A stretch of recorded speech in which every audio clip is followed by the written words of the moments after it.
tofauti, tunaweza kutengeneza misingi ambayo ilikuwepo na tuendelee kuwa nayo na tusiweze kuiacha. Yes.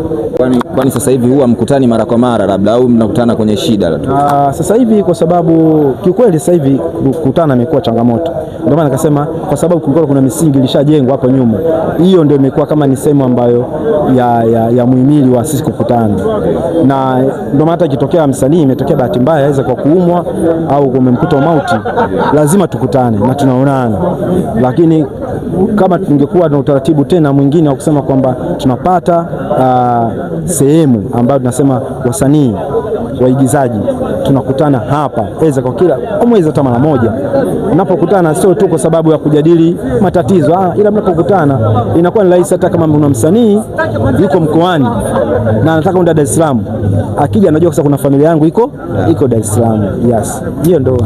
Sawa, niwape pole sana wana tasnia na pole kwa waigizaji wote ambao wameguswa na msiba. Asante sana, shukuru.